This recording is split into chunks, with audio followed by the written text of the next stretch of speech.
और हमारी शरीयत इतनी खूबसूरत शरीयत है कि सदका देते हुए फकीर को बताने की भी जरूरत नहीं भाई ये सदका। तेरे चचा का बेटा है, मामू का बेटा है, दोस्त है, दफ्तर में कुलीग है, अगर तू आंखें भैया सदका, उसे जरा महसूस होगा। समझते हैं कि ये दौलत बस हमारी है, हमारे पास रहनी है।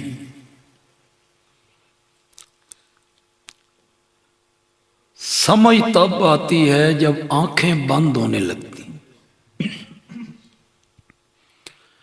अल्हाकुमुत्तकासुर हत्ता ज़ुरतुमुल मक़ाबिर। तुम्हें दौलत की कसरत ने गफलत में डाल रखा है, यहां तक कि तुम कब्रिस्तान पहुंच गए।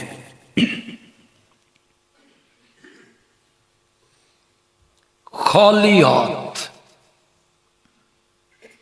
जमीनें यहीं रह गई, बाग यहीं रह गए, दौलत।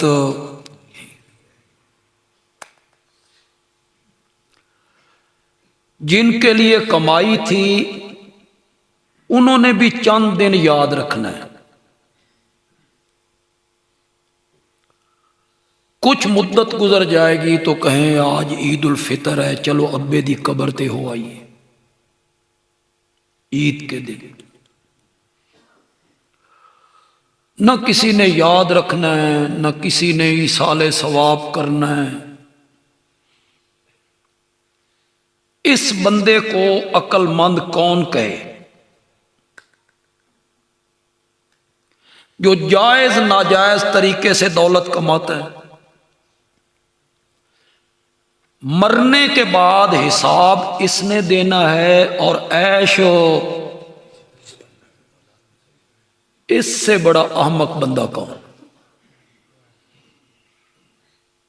हराम की कमाई से कोठी बना रहा है, हराम की कमाई से दुकान बना रहा है, कम तोल के, मिलावट करके, गाहक से झूठ बोल के, किसी की जायदाद पे कब्जे करके, अदालतों में झूठी गवाहियां।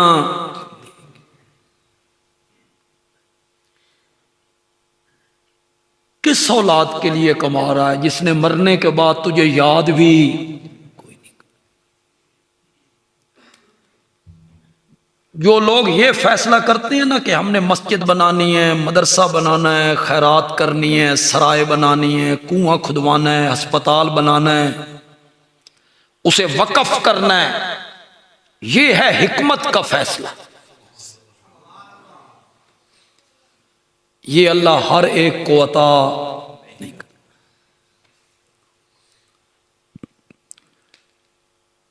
अटक के इलाके में एक गांव है मल्लू। मल्लू के लोग सारे इंग्लैंड में होते, बड़ा अमीर गांव है। जलसे पे मैं वहां गया, थोड़ी सी आवाज कम करेंगे। जिस मस्जिद में जलसा था ना, वो बड़ी खूबसूरत मस्जिद थी। मस्जिद के सामने लान था, बागीचा, घास लगा हुआ है, बूटे फूलों के लगे हुए हैं, और दूसरी जानिब 2 मंजिला मदरसा था। मशरिक की जानिब 2 मंजिला मदरसा और इधर एक खूबसूरत दरमियान में बड़ा खूबसूरत लान। मुझे बताया गया कि एक बंदे ने बनाया। थोड़ी देर के बाद वो बुजुर्ग आ गए। मैंने उनसे पूछा भी, जमीन भी दी, मस्जिद बनाई, बागीचा लगाया, मदरसा बनाया, मदरसे के तलबा का सारा खर्चा भी उठाया, कैसे ख्याल आया आपको? तो कहता है अल्लाह ने मुझे बड़ी दौलत दी है, बड़ा माल दिया है, मैंने अपने बच्चों में उनके हिस्से जिंदगी में तकसीम कर दी, बेटों के बेटियों के सबको दे दिया, अपना हिस्सा रख लिया। जो मेरा हिस्सा बनता था वो मैंने रख लिया।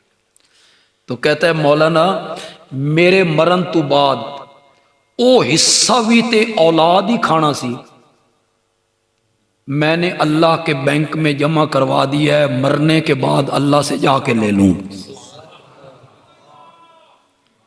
ये हैं हिकमत के फैसले। ये हर एक को अल्लाह अता नहीं कर। जिनकी किस्मत अच्छी होती है अल्लाह उन्हें ये समझ देते हैं कि वो माल अल्लाह की राह में क्या करें। ये कितने अस्पतालों पे जाके खर्च करते हो, डॉक्टरों को रकमें देते रहते हो, ऑपरेशन करवाते हो, ढिड पड़वाते हो, करते हो कि नहीं करते हो? खाते हैं ना दौलत डॉक्टर और अस्पताल। सच्ची सच्ची गल करना, कभी मुसीबत आए, दुख आए, तकलीफ आए, डॉक्टर कहें ऑपरेशन होना है, लाखों रुपए लगने हैं, कभी ये भी ख्याल आया है कि सदका करें? थोड़ी वारी आई तो बिल्कुल ही चुप कर गए। हुण मैं दूए फिरके नूं रगड़ा लावना शुरू करा तो जगह सुभान अल्लाह जी सुभान अल्लाह। करते हो सदका अस्पताल जाने से पहले? कभी आया आपको ख्याल? ख्याल आया आपको कभी कि दुनिया के सबसे सच्चे इंसान ने फरमाया था, अस्सदकातो दाफिउल बलियात, सदके मुसीबतों को टाल देते हैं। कभी आया आपके ज़हन में ख्याल कि हमारे नबी ने यह फरमाया मैं सदका करूं ताकि मुसीबत मुझसे टले? फिर अगर ख्याल किसी को आया भी तो मैंने तो दुनिया की किसी किताब में नहीं पढ़ा। ये मुफ्ती साहब बैठे हैं, मौलाना हैं, ये सारे मजमे में भी उलमा हैं, तुसा किदाई पढ़े होवे ते मेरी रहनुमाई करो। मैं नहीं पढ़िया कि सदके में देना है काले रंग का बकरा। खुदा दी कसम ऐसा किदाई नहीं पढ़े। आपने पढ़ा कहीं? सिरी, गोश्त, पता नहीं किसने ये चक्कर चलाया कि बकरा देना है, काले रंग का देना है, गोश्त देना है, सिरी देनी है। सदके में खुदा गवाह है किसी बकरे की, काले सफेद की, गोश्त की, सिरी की कोई जरूरत नहीं है। शरीयत ने फकीर का लिहाज किया है। क्या मतलब? जिसको सदका दे रहे हो उसको जरूरत किस चीज की है? सर्दियां आ रही उस कोलू उत्ते लैन दा कंबल कोई नहीं, तुसा उसनू गोश्त देन लगे, गोश्त खा।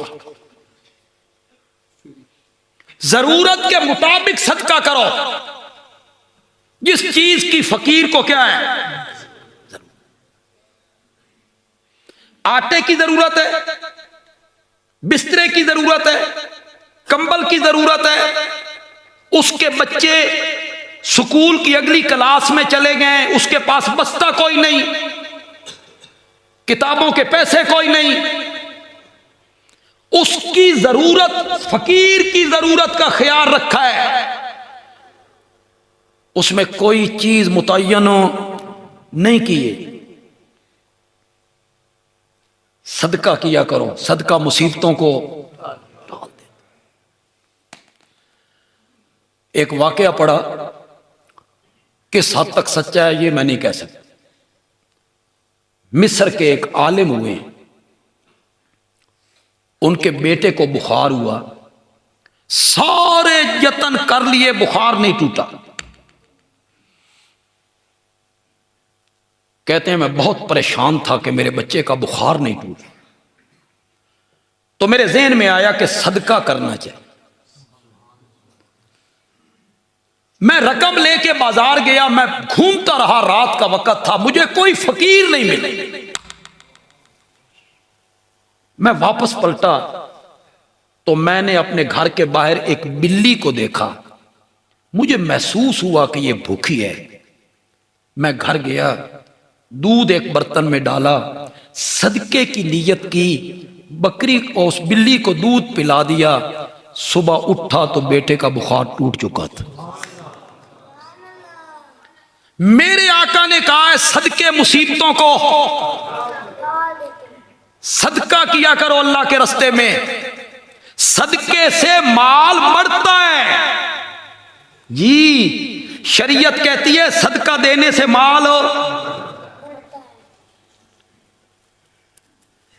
आपके पास 10,000 रुपए थे, 1,000 आपने सदका दे दिया, ये 11,000 हो गए ना। कितने हो गए?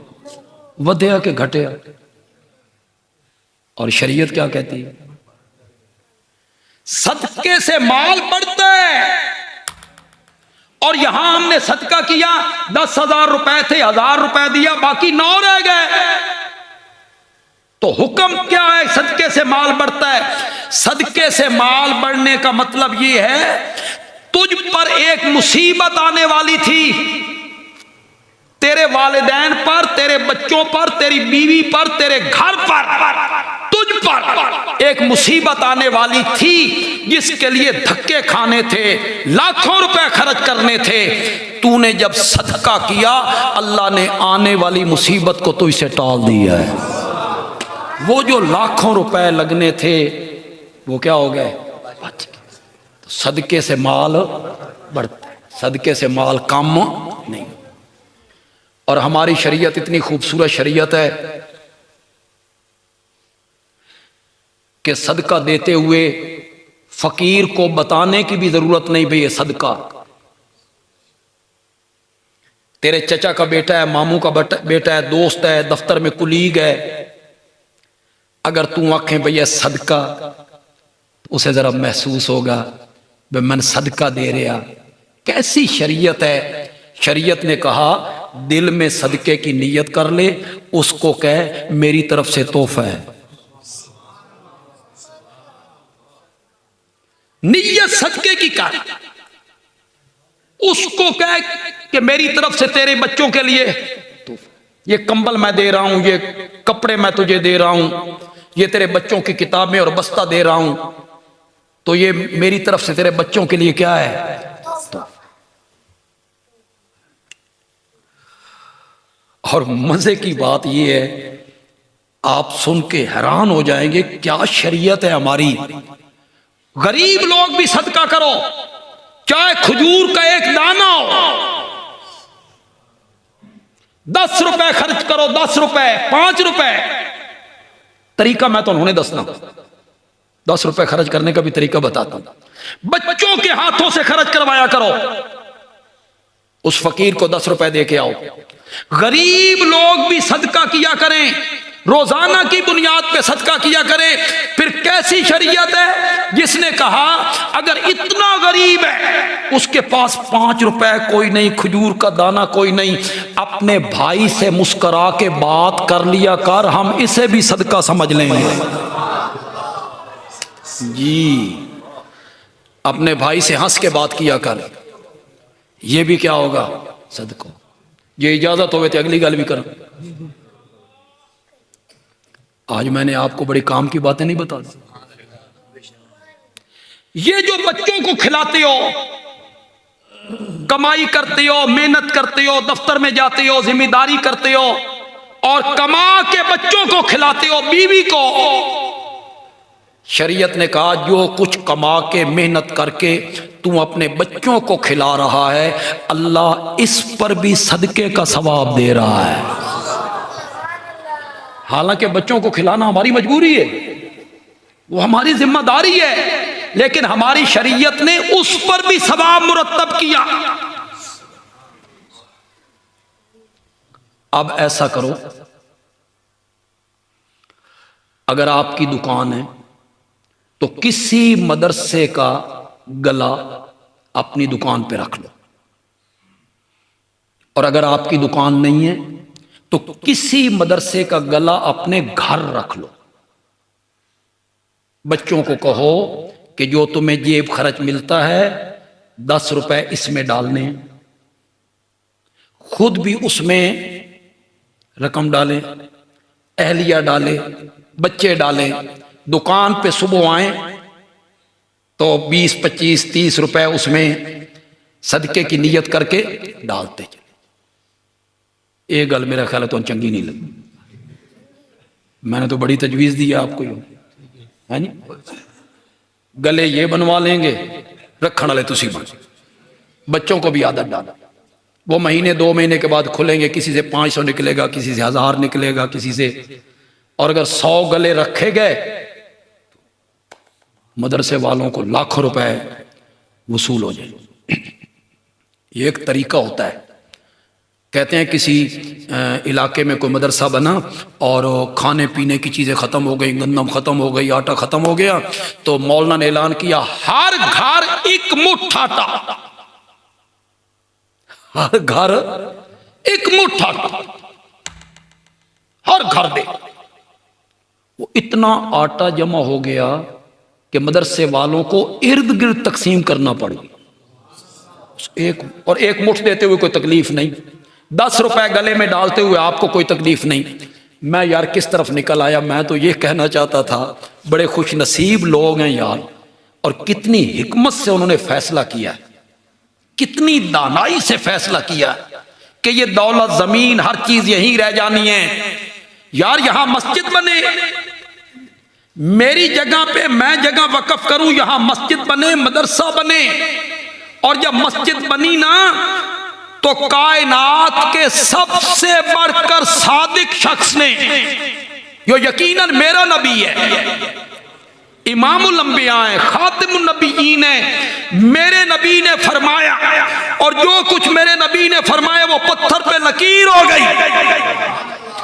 कायनात की हर बात गलत हो सकती है, मेरे आका की कोई बात गलत नहीं हो सकती। मेरे आका ने कहा मम बना लिल्लाहि मस्जिदन बनल्लाहु लहू बैतन फिल जन्नह, जिसने अल्लाह की रजा के लिए मस्जिद बनाई, अल्लाह उसके लिए जन्नत में आलीशान महल बनाए। आज अगर मेरी गुफ्तगू को आप गौर से सुनेंगे तो खुदा दी कसम है थोड़ा दिल खुश हो जाए, थोड़ियां बड़ियां परेशानियां मैं आज खत्म कर दूं, आपका दिल बाग बाग हो जाए। जिसने अल्लाह की रजा के लिए मस्जिद बनाई, मम बना लिल्लाह है, मकसद क्या होगा? लिल्लाह है। ए नहीं एक मसीद दे नमाजी उन्होंने नमाजियों नाल नाराज हो गए, उन्होंने कहा चलो अस उत्थे बना लेंगे ना, ये इस बरादरी की मस्जिद है, हमारी बरादरी और है, हम वहां बना लेते ना। शर्त लगाई मम बना लिल्लाह है, अल्लाह की रजा के लिए, अल्लाह को खुश करने के लिए जिसने मस्जिद बनाई, बनल्लाहु लहू बैतन फिल जन्नह, अल्लाह उसके लिए जन्नत में आलीशान महल बनाए। क्यों भाई? बड़ी बशारत नहीं? बोलो तो सही यार, बड़ी बशारत नहीं? बड़ी बशारत। ये ठीक है कि मेरे आका ने सहाबा को सामने खड़े होकर जन्नत की बशारत दी है। अबू बकर अंत फिल जन्नह, उमर अंत फिल जन्नह, उस्मान अंत फिल जन्नह, अली अंत फिल जन्नह, तलहा अंत फिल जन्नह, जुबैर अंत फिल जन्नह, अब्दुर्रहमान अंत फिल जन्नह। सहाबा को नाम ले लेके मेरे आका ने जन्नत की क्या दी? जोर से बोलो, जोर से बोलो। बिलाल कौन सा अमल करता है? जब मैं मेराज वाली रात में जन्नत को देखने के लिए गया ना, तेरे कदमों की आहट अपने सामने सुनी थी। ये हजरत बिलाल को किसकी बशारत दी? जन्नत। मेरी उम्मत का एक आदमी जन्नत के करीब आया तो जन्नत के 8 दरवाजे खुल गए। जाना तो बंदे ने एक दरवाजे से, लेकिन जन्नत के 8 दरवाजे। बंदे का जो ज़ौक़ होगा उसके मुताबिक उस दरवाजे से चला जाए। मसलन एक बंदे का नफल पढ़ने का बड़ा शौक है, बहुत नफल पढ़ता है, अल्लाह उसे कहेंगे तू बाबू सलात से चला। एक बंदे को रोजे रखने से बड़े मोहब्बत है, अल्लाह उसको कहे तू बाबू सौम से चलाए। एक बंदे को जिहाद का बड़ा शौक है, तू बाबुल जिहाद से चलाए। एक को सदके का बड़ा शौक, तुम बाबू ज़कात बाबू सदका से चला जा, जाना तो एक दरवाजे से है, लेकिन मेरी उम्मत का वो आदमी जन्नत के करीब आया ना तो जन्नत के 8 दरवाजे खुल गए। इधर से आइए, हर दरवाजा कहता है आप मुझ में से दाखिल हो, वो दरवाजा कहता है मुझ में से दाखिल हो, आप जैसी हस्ती मुझ में से दाखिल हो। मेरे आका ये बयान कर रहे हैं। हजरत अबू बकर रजी अल्लाह तआला अन्हु पूछते हैं मन हुआ या रसूल अल्लाह, वो खुश नसीब कौन है कि जो जन्नत के करीब आए तो जन्नत के 8 दरवाजे खुल जाएं। मेरे आका ने फरमाया अबू बकर तेरे सिवा कौन हो सकता है।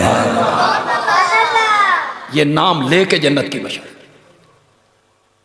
मैंने जन्नत में एक महल देखा, एक मोती का बना, उससे खूबसूरत महल मुझे नजर नहीं। मैंने जिब्रील से पूछा ये किसका है, कि एक कुरैशी जवान का। मैंने समझा मेरा होगा। मैंने कहा रास्ते से हटो, मैं अंदर जाके देखना चाहना, ये अंदरों भी एडा ही सोना है, जितना खूबसूरत बाहर से नजर आ रहा है अंदर से भी इतना ही खूबसूरत है। तो जिब्रील अमीन ने कहा या रसूलल्लाह रुकिए, ये आपका मकान नहीं है, खत्ताब के बेटे उमर का मकान है। मेरे नबी जन्नत की बशारतें दे रहे। कुरान ने फिर जन्नत की बशारतें देनी शुरू की। वस्साबिकून अल-अव्वलून मिनल मुहाजिरीन वल अंसार वल्लज़ीना तबऊहुम बिइहसान रज़ियल्लाहु अन्हुम। पढ़ो तो सही यार, जिन्होंने आंदा जो ते पढ़ो। रज़ियल्लाहु अन्हुम, आखिरी मंजिल है, आखिरी। जन्नत में जब जाना है ना इंशाअल्लाह, हमने जाना है इंशाअल्लाह, मुवादों नहीं जाना, मुशरिका किथे जाना, जन्नत में जाना है ना। मेरे पर तो बेटे तुसी अपनी BBC शुरू की हुई। जन्नत में जाना है ना तो सबसे आखिर में जो नेमत मिलेगी ना वो रब की रजा हो। अब मैंने तुमसे कभी नाराज नहीं, जेड़ी शय सन जन्नत में सबसे आखिर में मिलनी है, मेरे नबी के यारों को वो नेमत इसी दुनिया में अल्लाह ने अता कर दी। रज़ी अल्लाहु अन्हुम, रज़ी अल्लाहु अन्हुम व रज़ू अअद्द लहुम जन्नातिन तजरी तहतहल अन्हार। अल्लाह ने उनके साथ जन्नत के वादे किए। कुल्लन वादल्लाहुल हुस्ना,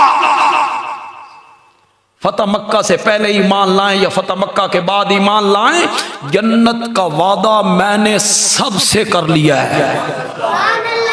ये कुरान है, कुरान तारीख नहीं है, तारीख की किताबें भी नहीं है, किसी आलिम की बात भी नहीं है, किसी मुफक्किर की बात नहीं है, किसी मुहद्दिस की, मुफस्सिर की, फकीह की, मुफ्ती की, खतीब की, मुकर्रिर की बात नहीं है, नहीं है। ये कायनात के रब की बात है। वो कहते हैं कुल्लन वादल्लाहुल हुस्ना। कुल्लन दा माना करो, कुल्लन दा माना करो। किदाई मैं कब्रिस्तान च आ गया, चुप तेज कर गए हो, सहाबा से मोहब्बत करते हो तो कुल्लन दा माना करो। सारे सबके साथ जो मेरे नबी का सहाबी है, जिसकी सहाबियत साबित है, एक एक के साथ मेरे रब ने जन्नत का वादा कर रखा है। उन्हीं के बारे में कुरान कहता है उलाइका हुमुल मुफलिहून, उलाइका हुमुल मुत्तकून, उलाइका हुमुर राशिदून, उलाइका हुमुस सादिकून, उलाइका हुमुल मोमिनून हक्का। मैं हर जगह पे ये बात कह रहा हूं, अपना फर्ज समझता हूं नौजवानों की इस्लाह करना।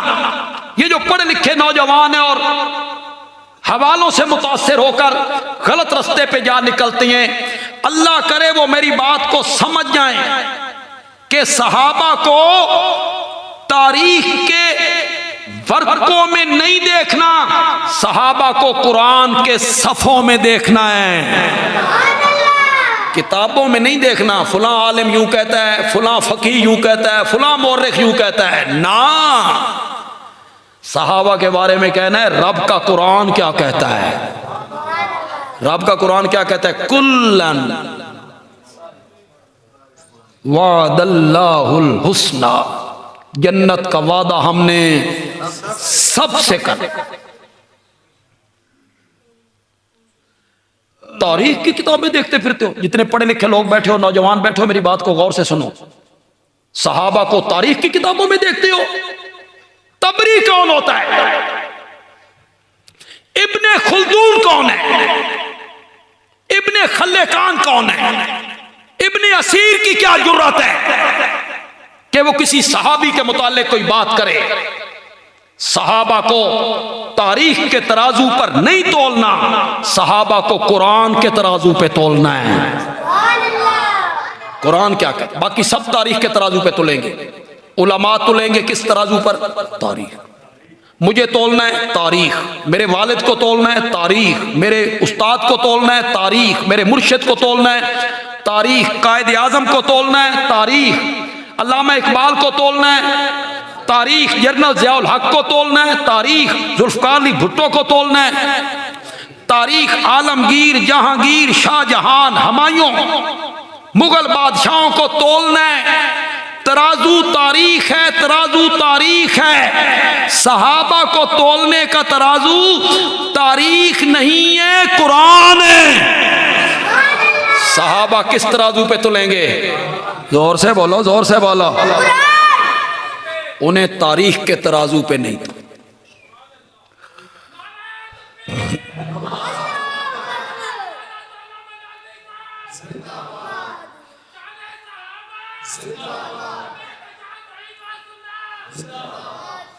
एक बंदा है सरगोदे दा, लेकिन यकीन करो मैं इसमें नहीं आके, मतलब समझो मैं नाल ले आया इसमें, इसके अपने जज्बात हैं।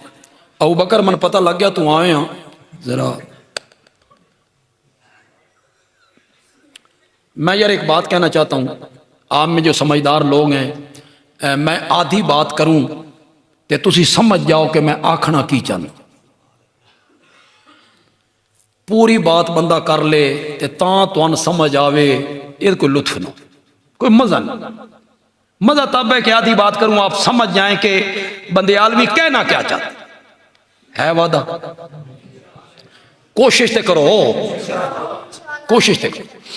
एक बंदे ने जेवर बनाने थे, सोने के जेवर, कंगन बनाने, बालियां बनानी है, अंगूठियां बनानी, सोने के जेवर बनाने। ये गया सुनारे के पास, सर्राफ, उसको कहता है मैं सोने दे जेवर बनाने, लेकिन मेरी एक शर्त है, मैं सोना तुलवाना टालते। शाबाश, मैं सोना तुलवाना टालते ते जे सौदा करना ते कर। सर्राफ कहेगा पागल, टालते तुलदियां नहीं लकड़ियां, टालते तुलदे नहीं पत्थर, सोने दे तोलन वास्ते तराजू अलग है, सोने दे तोलन वास्ते तराजू अलग है। सब तुलेंगे तारीख के तराजू पर। सहाबा सोने की तरह खड़े हैं, ये तारीख के तराजू पे नहीं तुलेंगे, इनके लिए तराजू अलग है और वो रब का कुरान है, उस तराजू पे उन्होंने तोलना है। कोई तोलने, कोई बंदा ले जाए सोना तोलने टाल पे, तोलन दोगे? तोलने देगा कोई कि मैं सोना तोलना है मैंने टाल पर? कोई तोलने देगा? अगर तुझे सोना टाल वाले के पास ले जाने की कोई इजाजत नहीं देता ना, तो मैं भी सहाबा को तारीख के तराजू में तोलने की इजाज़त नहीं देता हूँ। वो तारीख के तराजू पे नहीं तोलेंगे, वो किस तराजू पे तोलेंगे? कुरान के तराजू पे तोलेंगे। फिर बात लंबी हो गई यार। क्या कह रहा था? सहाबा को तो नाम ले लेके जन्नत की क्या दी? बशारत दी। बदर वालों को दी, हुदैबिया वालों को दी, हुदैबिया वालों को दी। लक़द रज़ियल्लाहु अनिल मोमिनीना इज़ युबायऊनका तहत शजरा, दरख्त के नीचे बैठकर जिन्होंने तेरे हाथ पे बैत की थी, मुझे अपनी जात की कसम है मैं उनसे राजी हो गई। ये सूरत फतह में इन्नल लज़ीना युबायऊनका इन्नमा युबायऊन अल्लाह। हडाली के लोगों जरा गौर तो करो यार। इन्नल लज़ीना युबायऊनका, जिन लोगों ने दरख्त के नीचे बैठकर आपके हाथ पर बैत की थी, उन्होंने आपके हाथ पे नहीं मेरे हाथ पे बैत की थी। ये 1400 सहाबा थे। कितने? इनमें हज़रत अबू बकर, हज़रत उमर, हज़रत उस्मान, हैदर कर्रार, हज़रत तला, हज़रत ज़ुबैर, ये सारे सहाबा वहां मौजूद हैं जो मेरे आका के हाथ पर क्या कर रहे थे? बैत कर रहे थे, बैत कर रहे थे। अगली बात सुनो, अगली यदुल्लाह फौका ऐदीहिम। जरा यदुल्लाह दा माना करो। शाबाश शाबाश। अल्लाह का हाथ उनके हाथों के ऊपर था। नहीं हडाली वालों, इंज नहीं। जरा तसव्वुर तो करो यार, खुदा दा ना जे जरा तसव्वुर करो। उन खुशकिस्मत लोगों को देखो तो सही, नीचे मेरे नबी का हाथ, ऊपर बैत करने वाले सहाबा का हाथ, इन सब हाथों के ऊपर रब का हाथ। इन्नल लज़ीना युबायऊनका इन्नमा युबायऊन अल्लाह यदुल्लाह फौका ऐदीहिम। नीचे नबी का हाथ, ऊपर अल्लाह का हाथ। कैसे समझाऊं हडाली वालों को, कैसे समझाऊं? फिर मैं आधी बात करूं और आप समझ जाएं पे बंदयालवी आखना की चाहता।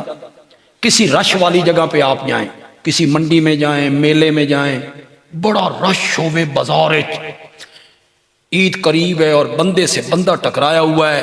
आप गए रश वाली जगह पे, 8 साल का बच्चा आपके साथ है, बेटा, आपको खतरा पैदा हुआ कि एक गुम ना हो जाए, एक फिट ना जाए, रास्ते से भटक ना जाए। आपने क्या किया? आपने उसका हाथ पकड़ लिया। बेटे का हाथ आया बाप के हाथ में, पकड़ लिया। हुण अब्बा मुतमईन हो गया, इसका हाथ मेरे हाथ चे, ये हुण गुम नहीं हो सकता, ये हुण भटक नहीं सकता, इसका हाथ मेरे हाथ चे। पता नहीं समझो कि नहीं समझो, पता नहीं समझो कि नहीं समझो। मैंने कहा खिताबत इसको कहते हैं, बंदा आधी गल करे तो समझ जाओ। इसका हाथ मेरे हाथ में है, ये हुण गुम नहीं हो सकता, भटक नहीं सकता। बेटे का हाथ बाप के हाथ में आए तो वो रास्ते से भटक नहीं सकता। जालिम आदमी, जिन सहाबा के हाथ नबी और रब के हाथों में आ गए थे,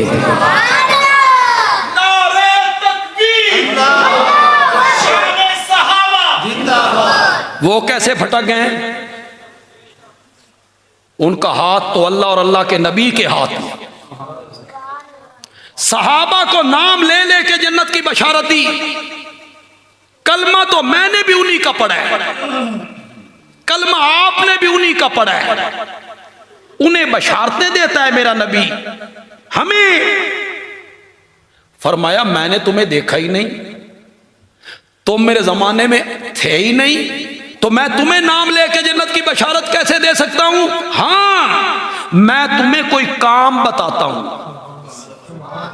कुछ अमल बता देता हूं, कुछ काम बता देता हूं, ओ अमल तुसा करो, मैं तुहान भी जन्नत की बशारत दे देना। उन कामों में से एक काम बताया, मम बना लिल्लाह मस्जिदन बनल्लाहु लहू बैतन फिल जन्नह। जिसने अल्लाह की रजा के लिए मस्जिद बनाई, अल्लाह उसके लिए जन्नत में आलीशान महल बना दे। जब हम छोटे थे ना, तो ये हदीस सुनते थे ना या पढ़ते थे। ये मस्जिदों के चंदे की रसीद बुकें नहीं होती, ये उत्ते लिखवाई होती उन्होंने, मम बना लिल्लाह मस्जिद। तो हम ये हदीस पढ़ते थे, सुनते थे, तो अंदर ही अंदर ना एक बात आती, भाई फजीलत ते बड़ी जन्नत च महल, लेकिन ये साढ़े वस की गल नहीं। ये एक दिल में बात, बच्चे थे ना, ज़हन में आया कि इसका मतलब ये है, पहले बंदा जगह दे, 5 मरले दे, 10 मरले दे, किनाल दे, फिर बंदा ईंटें दे, फिर बंदा सीमेंट दे, फिर सरिया दे, फिर बजरी दे, फिर बंदा दरवाजों की लकड़ी, फराश, पलस्तर। ये तो करोड़ों में एक बंदा होगा, शायद करोड़ों में भी ना हो, जो शुरू से लेके आखिर तक सारा खर्चा बर्दाश्त करे। ये कौन होगा? ये तो करोड़ों में भी एक नहीं होगा। तो हम अंदर ही अंदर कुड़ते थे, भाई फजीलत ते बड़ी है, लेकिन साढ़े वास्ते नहीं। फिर मैंने अबू दाऊद में एक हदीस पढ़ी, तो मैं भी सुनाता हूं, सुनो और लुत्फ लो। अबू दाऊद में एक हदीस आई, मेरे आका ने फरमाया, जिस मेरे उम्मती ने परिंदे के घोंसले जितनी मस्जिद बनाई। घोंसला समझते हो? सिर तो हिलाओ, सिर हिलाओ जरा, बोलना नहीं तो सिर तो हिलाओ। घोंसला ये 10 फुट का तो होंदा, शाबाश शाबाश, कितना 4 इंच सोने दियां तारां नाल बनदा, रेशमी धागे नाल बनदा, सेबे पत्ते उनसे ये बन रहा है 4 इंच का, सिर्फ 4 इंच बन रहा है सेबे से, पत्तों से। मेरे आका ने फरमाया, जिस मेरे उम्मती ने परिंदे के घोंसले जितनी मस्जिद बनाई, अल्लाह उसके लिए भी जन्नत में आलीशान महल बना देगा। फिर उस्तादों ने जब इसकी तशरीह की, फिर मजा ही आ गया। इसका मतलब यह हुआ कि एक बंदे की ताकत थी 1 गट्टू सीमेंट देने की, ताकत इतनी।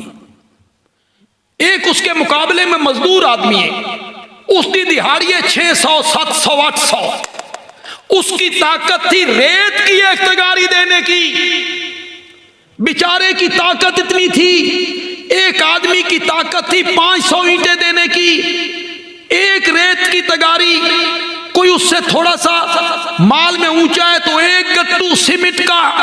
जिस आदमी ने रब की रजा के लिए मस्जिद की तामीर में अपनी ताकत के मुताबिक रेत की 1 तगारी दी, अल्लाह उसके लिए भी जन्नत में आलीशान महल बनाएगा। अल्लाह तो आदिल है, ये नहीं है कि अमीरों के साथ और सलूक और गरीबों के साथ और सलूक, ऐसा नहीं। 1 रेत की तगारी दी या 1 गट्टू सीमेंट का दिया अपनी ताकत के मुताबिक। हूँ अग्गा तू रेत दी तगारियां ने शुरू कर देना, अपनी ताकत के मुताबिक अल्लाह लफ्ज़ ज़रा ज़हन च रखना। एक बंदे की ताकत है 100 गट्टू सीमेंट देने की, ताकत इतनी है, माल है उसके पास, वो 100 देना। एक के पास ताकत है पूरा ट्रक रेत देने के, वो पूरा ट्रक देना। मैं बात उसकी कर रहा हूं जिसकी ताकत है रेत की तगारी की। गरीब आदमी है, मजदूर आदमी है, अल्लाह उसके लिए भी जन्नत में आलीशान माल।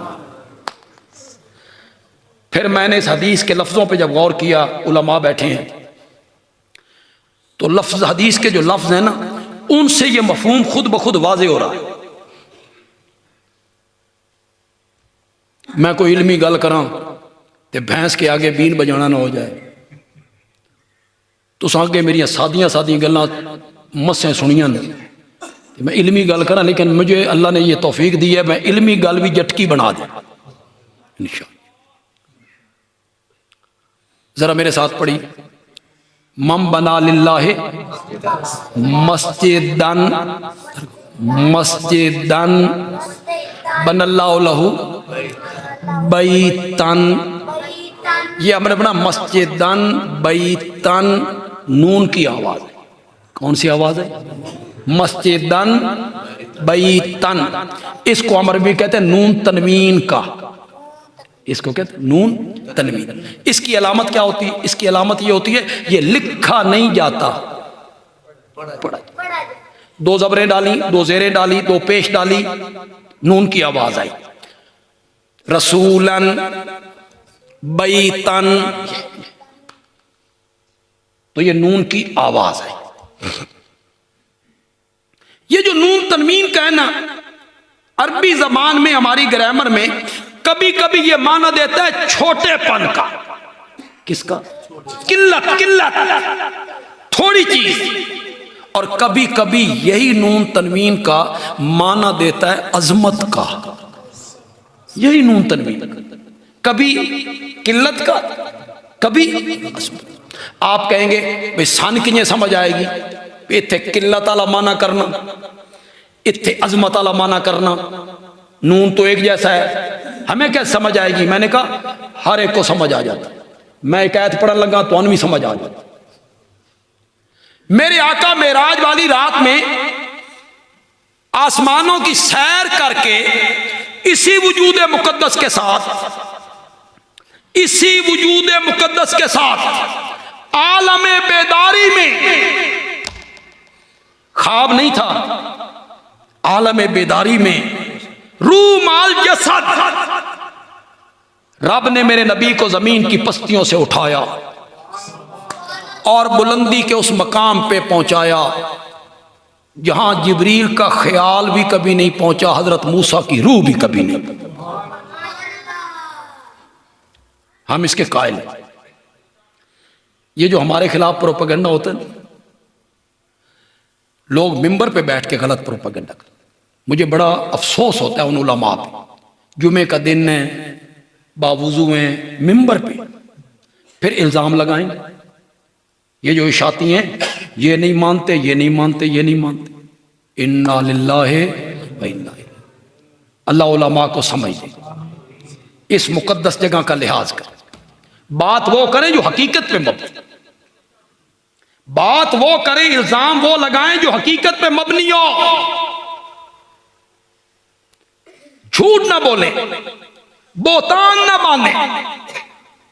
कभी कहेंगे ये जिस्मानी मेराज के कायल ही नहीं, ये शाह तो तौहीद वाले जिस्मानी मेराज के तो मेराज को मानते ही नहीं, ये शफात को नहीं मानते। कभी कहेंगे नबी नू अपना वड्डा बिरा समझ।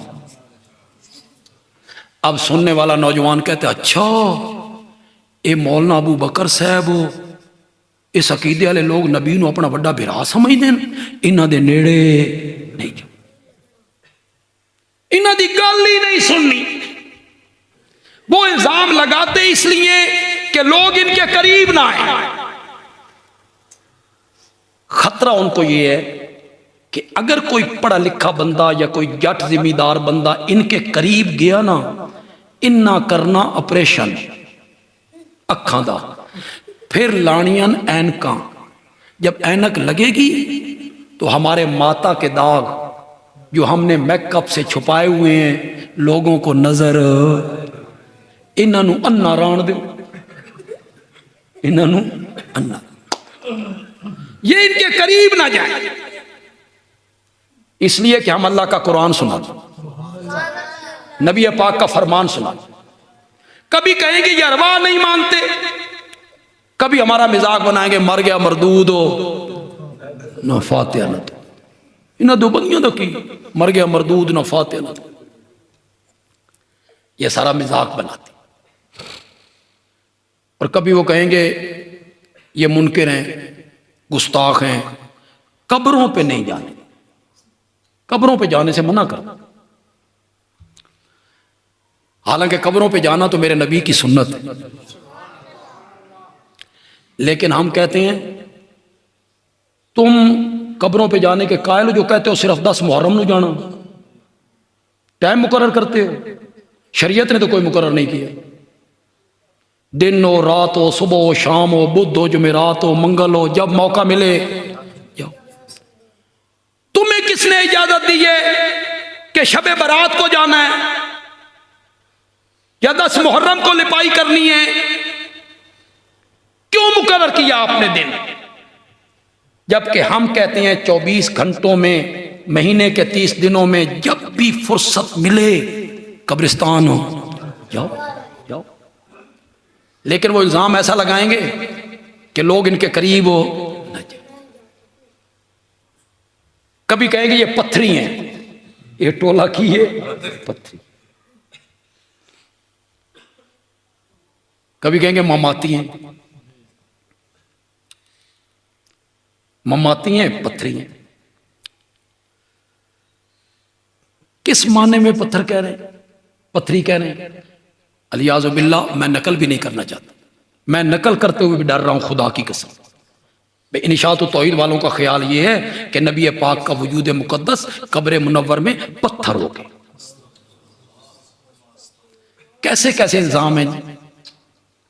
कैफ ज़रबू लकल, मेरे पैगंबर तेरे लिए कैसी कैसी मिसालें बयान करते, कैसे कैसे इल्जाम है कि आपका वजूद मुकद्दस कब्र मुनव्वर में पत्थर की तरह। अलियाज़ु बिल्लाह। हालांकि मेरी जमात का, मेरी जमात के साज़दा का, अकाबरीन का, मेरी जमात के खुतबा का, एक एक तालिब इल्म का ये नजरिया है कि मेरे नबी का वजूद मुकद्दस कब्र मुनव्वर में आज भी उसी तरह महफूज है जिस तरह पहले दिन रखा गया था। अलान कमा बोजिया, अलान कमा। कोई कीड़ा मकोड़ा, मट्टी, रेत मेरे नबी के वजूद मुकद्दस को नुकसान नहीं पहुंचा। कई खतीब नहीं बयान करते, तुम भी तकरीरें सुनते हो, हजरत अय्यूब अलैहिस्सलाम के बदन में कीड़े पड़ गए थे, वो कीड़ा गिरता था, वो उठा के ऊपर रख लेते थे। कहां लिखा हुआ है भाई? किस तफसीर ने लिखा? किस हदीस में आया? इसराइली तफसीर करते हो, इसराइली रिवायात, इसराइली रिवायात को मान के ऐसी बातें करते हो कि बदन में कीड़े पड़ गए, वो गिरता था, कीड़ा ऊपर रख देते थे। मैं इसका कायल नहीं, मैं कायल नहीं हूं। क्यों कायल नहीं हूं? मेरा अकीदा ये है, नबी के वजूद को वफात के बाद कीड़े नहीं खाते, जिंदगी में कैसे खा लिया था? जिंदगी में कैसे खा? मेरे नबी का वजूद मुकद्दस कब्र मुनव्वर में आज भी उसी तरह है, तरोताजा। गुलाब का फूल अपनी टहनी पर इतना तरोताजा नहीं होता, और मछली पानी में इतनी तरोताजा नहीं होती जितना मेरे नबी का वजूद मुकद्दस कब्र मुनव्वर में तरोताजा है। ये मेरे अकाबरीन का नजरिया। अगर कोई आलिम इसके खिलाफ बोलता है, झूठ बोलता है। हमारी किसी किताब से दिखाए, हमारी कोई तहरीर दिखाए, हमारी कोई तकरीर दिखाए, हमारे किसी उस्ताद का कोई सबक दिखाए। मिंबर पे बैठ के जुमे के दिन दूसरों पे इल्जाम लगाना, बोहतान लगाना कि ये कहते हैं नबी पाक का वजूद मुकद्दस पत्थर हो गया, कब्र मुनव्वर में कुछ भी नहीं है, वजूद मुकद्दस महफूज है, जिब्रील जिंदा है, नूरियों का सरदार है, अल्लाह का मुकर्रम फरिश्ता है। काबा के रब की कसम है, जिंदा जिब्रील पर रब की इतनी रहमतें नहीं उतरती जितनी रहमतें मेरे नबी की कब्र मुनव्वर पे उतरती।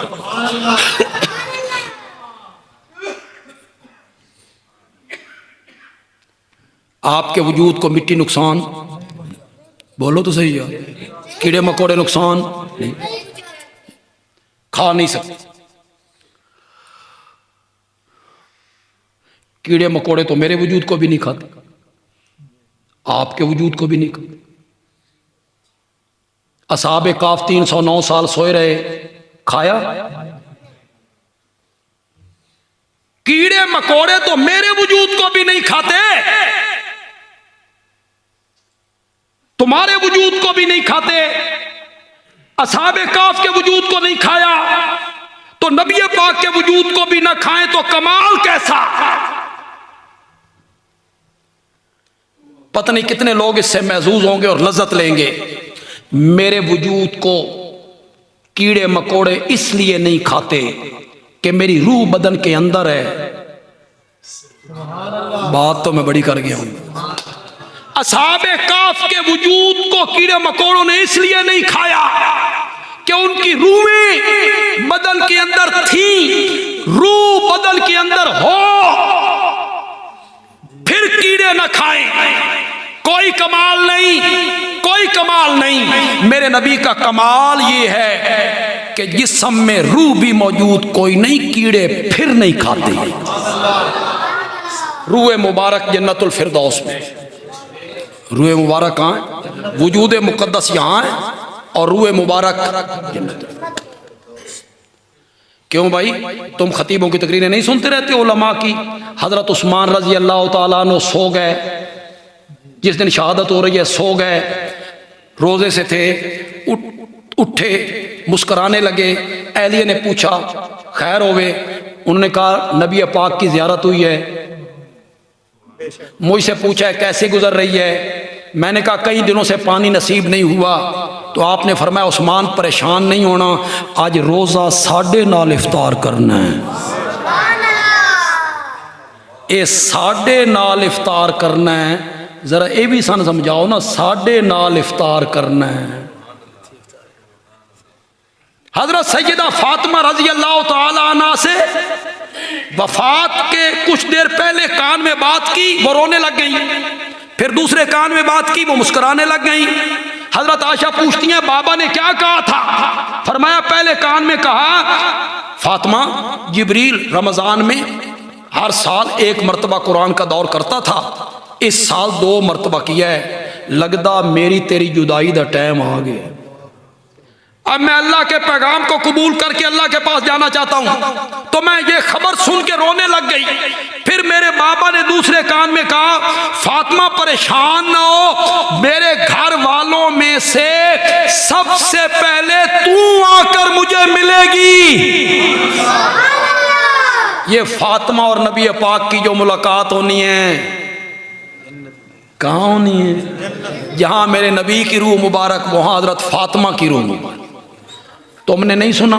ये तो गालबन तबलीगी निसाब में भी लिखा हुआ है कि हज़रत बिलाल रज़ी अल्लाह तआला अन्हु का आखिरी वक्त आया तो पास लोग बैठे थे, घर वाले बैठे थे, तो मुस्कुराने लग गए, हंसने लग गए।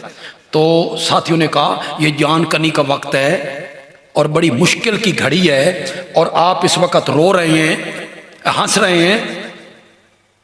तो हज़रत बिलाल ने फरमाया हंसूं क्यों नहीं, थोड़ी देर के बाद नबी पाक से मुलाकात होगी, हजरत अबू बकर से मुलाकात होगी, हजरत उमर से मुलाकात होगी। तो ये मुलाकात कहाँ होनी थी? जन्नत। तो ये सारे इल्जामात इसलिए लगाए जाते हैं। मैं अर्ज ये करना चाहता हूं कि छोटी सी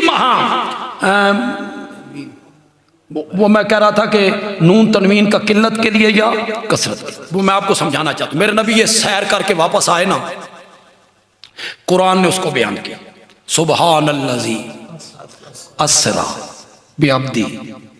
असरा रात के चलने को कहते, दिन के चलने को असरा नहीं कहते। आगे अल्लाह ने कहा लैलन, आया नून तनवीन का लैलन। मौला असरा जो आंख ले आई, पता तो चल गया कि रात का सफर है, अगू लैलन क्यों आंखे? फिर नून तनवीन का किल्लत के लिए डाला। अल्लाह ने फरमाया असरा कहता ना, लोग समझते सारी रात लग गई होगी। आगे मैं लैलन कह के बताना चाहता हूं सारी रात नहीं लगी, रात का। यहां लैलन की नून तनवीन ने किसका मायना दिया? हजरत इब्राहीम अलैहिस्सलाम काबा को तामीर करते हुए दुआ मांग रहे हैं, रब्बना वबास फीहिम रसूलन रसूलन, आया नून के नहीं आया? यहां क्या मैना होगा? मौला ये तेरा सादा सा घर मैंने बनाया बैतुल्ला, लेकिन मौला मकान चंगे लगदे ने मकीना नाल, घर चंगे लगदे ने आबाद करन आलियां नाल। घर मैंने बना दिया है, आबाद करने वाला मोहम्मद तू भेज दे। वबासीम रसूलन, इस नून ने किसका माना दिया? अजमत का। मैं तो इससे आम नबी नहीं मांग रहा हूं, भेज इनके अंदर वो रसूल जो सारे नबियों का इमाम हो, फिर सारे नबियों का खातिम हो, फिर रहमतुल लिल आलमीन हो, फिर शफीउल मुज़निबीन हो, फिर साहिब मेराज हो, फिर साहिब कुरान हो, फिर हौज़े कौसर का साकी हो, फिर लिवाउल हम्द का हामिल हो, फिर मकाम महमूद का दूल्हा हो।